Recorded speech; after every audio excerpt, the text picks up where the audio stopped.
dukung channelnya YouTube Kakak Asumetiko dengan cara like, komen, share, dan subscribe. Dadah. Terimalah salam Buddhis dari saya. Namo Sangyang Adi Budaya. Namo Buddhaya. Namo Buddhaya. Namo Buddhaya. Yang saya muliakan Bante Abiwaro dan Samanera Bodhiloti. Yang saya hormati seluruh pembina Kakak Asumetiko dan kepada narasumber kita Bapak Yanto. Dan yang saya banggakan sekalian, teman-teman sedama yang berbahagia. Puji syukur kita panjatkan kepada Sang Hyang Adi, para Buddha, Bodhisattva, dan Mahasatwa, karena berkah dan karma baik pada kesempatan hari ini, kita bisa bertemu di ruang virtual Zoom pada meeting hari ini. Perkenalkan, nama saya Cindy Erika Smestepu, saya berasal dari Langkat, Sumatera Utara. Dan sekarang ini saya kuliah di Sekolah Tinggi Ilmu Agama Buddha Semaratungga, Ampel, Boyolali. Dan saya akan mewakili, saya akan memimpin acara Dhamma Kelas pada siang hari ini. Namun sebelum kita masuk ke materinya, izinkan saya terlebih dahulu untuk membacakan CV dari narasumber kita. Yang bernama Bapak Yanto. Tempat dan tanggal lahir Banda Aceh 23 September 1983, pekerjaan guru private, pengalaman organisasi, pengurus wihara, moto hidup selalu berpikir positif. Nah, untuk mempersingkat waktu, langsung saja kepada Bapak Yanto, kita persilakan. Waktu dan layar saya silakan. Baik, terima kasih kepada Saudari Cindy Erli Kasna ya, sebagai moderator. Mari kita bersama-sama mengagungkan nama Buddha. Namo tassa bhagavato arahato sama sambuddhassa. Namo tassa bhagavato arahato sama sambuddhassa.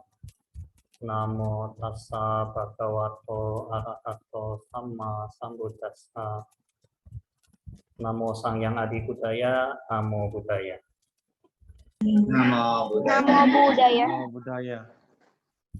Perkenalkan, nama saya Yanto, asal dari Banda Aceh. Pertama-tama saya ingin mengucapkan terima kasih kepada Bante Abiwaro yang sudah memberikan kesempatan kepada saya untuk mengisi Dhamma Kelas pada hari ini. Sahabat Metiko yang berbahagia, apa kabar? Ya, semoga semuanya baik dan sehat. Ya. Pada kesempatan yang berbahagia ini, saya ingin membahas tentang berkah terlahir sebagai manusia. Mohon maaf sebelumnya, di brosur tertulis topiknya selalu berpikir positif. Sebenarnya itu moto saya. Nah, topik yang sebenarnya adalah berkah terlahir sebagai manusia. Ya. Ada 3 poin penting ya yang ingin saya sampaikan. Poin yang pertama yaitu sangat sulit terlahir sebagai manusia. Kelahiran manusia merupakan suatu berkah. Mengapa dikatakan berkah? Karena untuk dapat terlahir sebagai manusia sangatlah sulit. Dalam khotbah yang berjudul Naka Sika Sutta, Sang Buddha menjelaskan betapa sulitnya untuk dapat terlahir sebagai manusia. Dengan perumpamaan debu yang ada di ujung kuku Sang Buddha. Membandingkan jumlah manusia bagai sedikit debu yang tercolek di ujung kuku.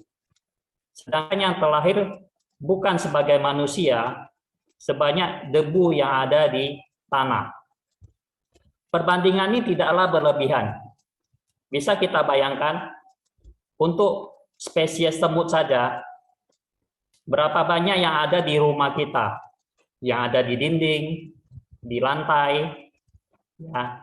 Belum lagi yang ada di dalam tanah, yang ada di pohon, yang ada di hutan. Belum lagi dari alam binatang itu yang ada di udara, seperti burung, yang ada di lautan, jenis-jenis ikan. Nah, jumlahnya jauh melebihi jumlah manusia. Ya. Sebagai informasi, jumlah manusia atau penduduk di dunia saat ini itu diperkirakan 7,85 miliar juta jiwa. Maaf, 7,8 miliar jiwa lebih, ya. Nah, kalau dibandingkan jumlah manusia dengan jumlah makhluk di alam lainnya di 31 kehidupan, 31 alam kehidupan, tentunya jumlah manusia itu sangat sedikit. Ya. Nah, untuk menggambarkan betapa kecilnya peluang untuk terlahir sebagai manusia, Buddha memberikan ilustrasi seekor kura-kura buta yang muncul ke permukaan laut sekali dalam 100 tahun. Pada saat yang sama, ada seseorang yang melemparkan sebuah gelang ke laut tersebut. Seberapa besar kemungkinan kura-kura buta muncul di permukaan air dan kepalanya masuk tepat di gelang yang tertiup angin dan digerakkan oleh ombak? Bisa kita bayangkan betapa kecilnya kesempatan kura-kura tersebut. Demikian pula kesempatan kita terlahir sebagai manusia. Nah, kita terlahir sebagai manusia itu juga berkat timbunan karma baik kita yang besar. Maka kita bisa terlahir sebagai manusia. Selanjutnya poin yang kedua, lahir pada saat ajaran Buddha masih ada. Kemunculan seorang Buddha juga sangat langka. Jika kita sekarang hidup pada saat ajaran Buddha masih ada, dan Sangha yang menjadi teladan masih ada, berarti kita sangat beruntung. Coba bayangkan jika kita hidup pada zaman di mana tidak mengenal kebenaran. Kita tentu saja bisa melakukan banyak perbuatan buruk yang bisa kita anggap sebenarnya itu benar. Contohnya mungkin pembunuhan itu dianggap biasa.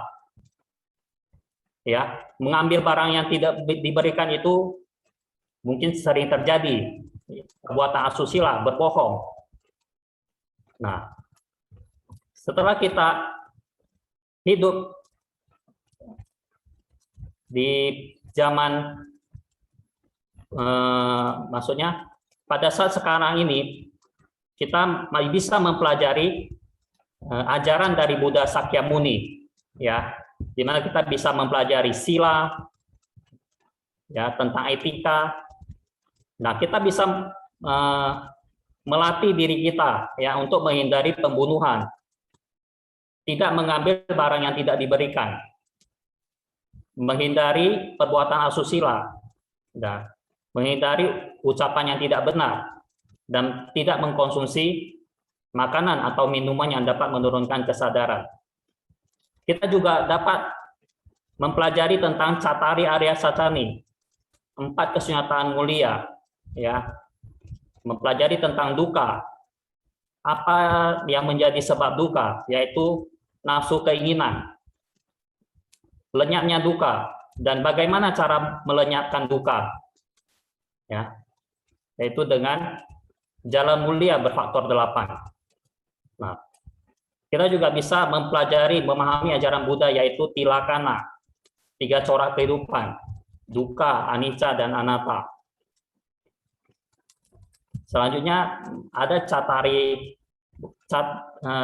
paticca samuppada, ya, yaitu hukum sebab musabab yang saling bergantungan.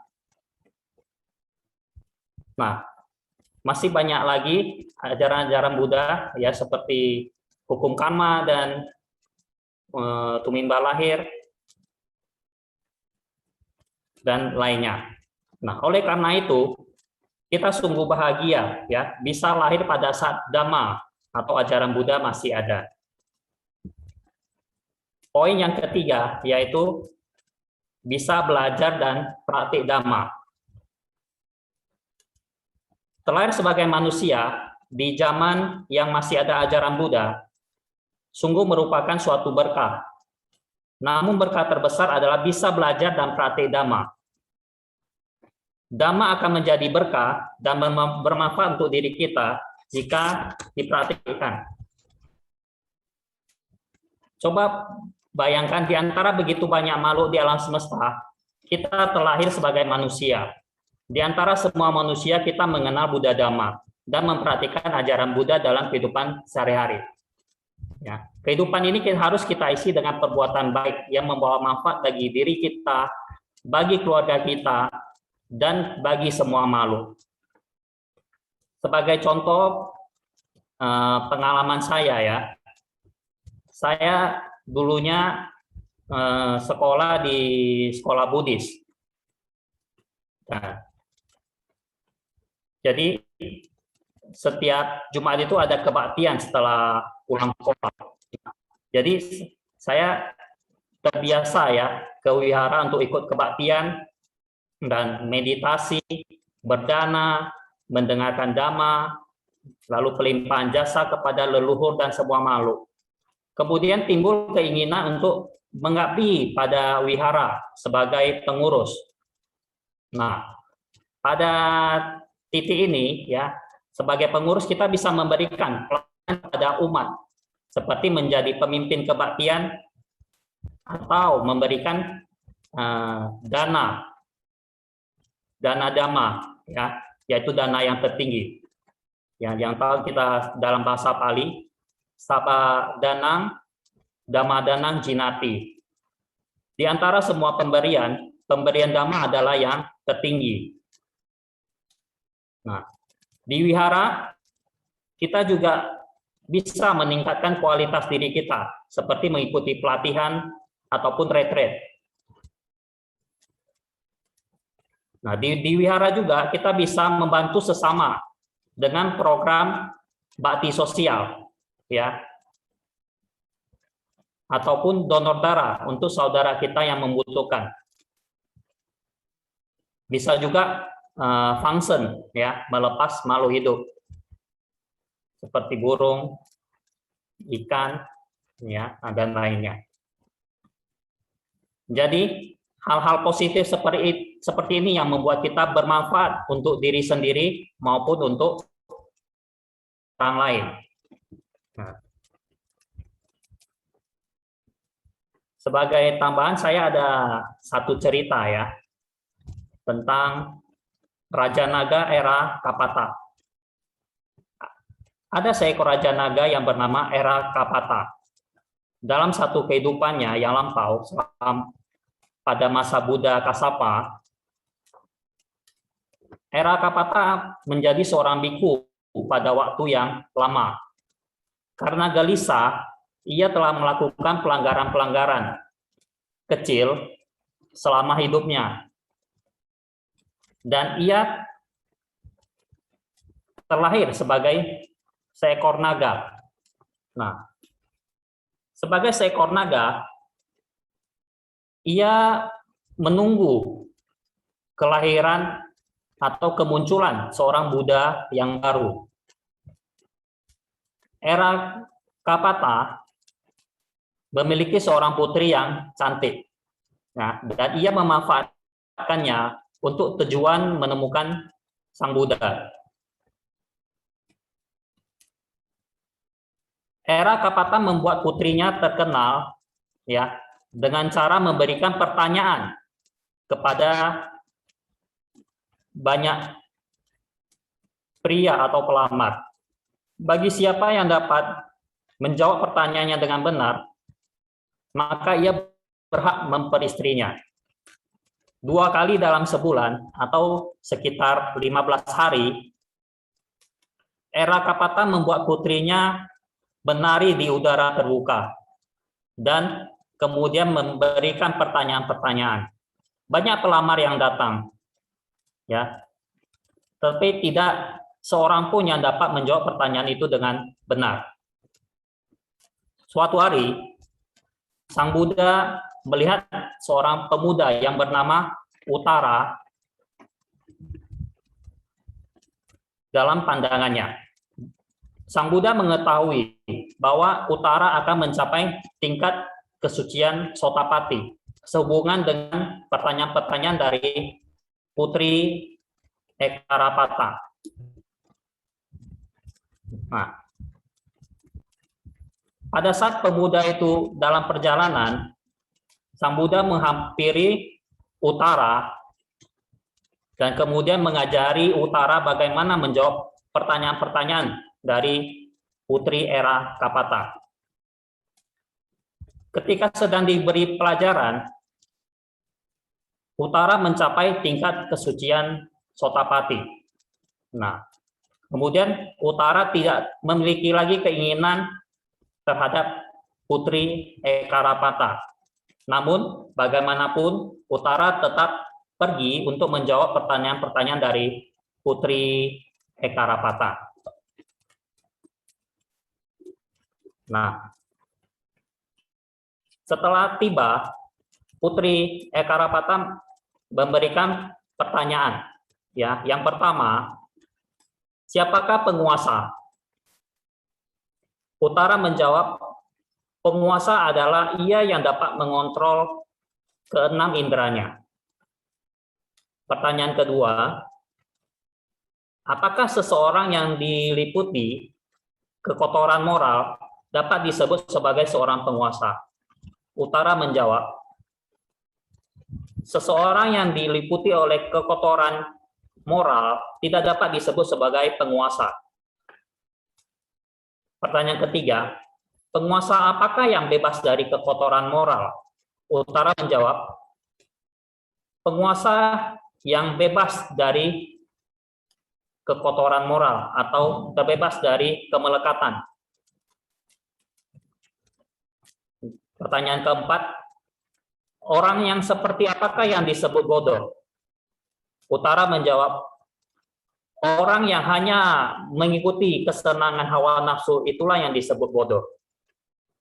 Nah, mendapat jawaban yang benar seperti tadi,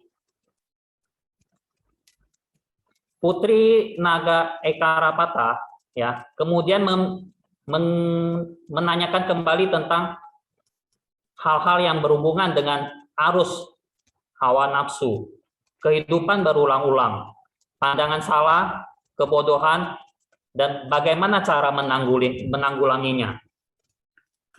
Dan Utara menjawab pertanyaan-pertanyaan ini sesuai dengan yang sudah diajarkan oleh Sang Buddha. Ya, ketika Era Kapata mendengar jawaban-jawaban ini, ia tahu bahwa seorang Buddha telah muncul di dunia ini. Sehingga ia meminta kepada Utara untuk mengantarkannya menghadap Sang Buddha. Saat melihat Sang Buddha, Era Kapata menceritakan kepada Sang Buddha bagaimana ia telah menjadi seorang bhikkhu selama masa Buddha Kassapa. Dan bagaimana ia tidak sengaja menyebabkan sebilah pisau patah ketika ia sedang melakukan perjalanan di atas perahu. Kemudian ia khawatir bahwa kesalahan kecil yang telah diperbuatnya akan menggagalkan usaha pembebasan dirinya. Dan akhirnya ia telah sebagai seekor naga. Setelah mendengar hal ini, Sang Buddha mengatakan kepada Sang Naga Era Kapata, betapa sulit untuk dilahirkan di alam manusia. Dan untuk dilahirkan pada saat munculnya para Buddha, atau selama para Buddha mengajar. Nah, kemudian Sang Buddha membabarkan syair 182 seperti berikut. Kico manusa patilabo, kicang macana jiwitang, kicang sadama sawanang, kico budanang upa doti. Yang artinya sungguh sulit untuk terlahir sebagai manusia. Sungguh sulit kehidupan manusia. Sungguh sulit untuk dapat mendengarkan ajaran yang benar. Sungguh sulit kemunculan seorang Buddha. Ya. Semoga berkah kita sebagai manusia pada kehidupan ini, kita dapat terus berbuat baik, sehingga berbahagia di alam ini dan di alam berikutnya. Terima kasih atas perhatiannya. Namo Sang Hyang Adi Budaya, Namo Buddhaya.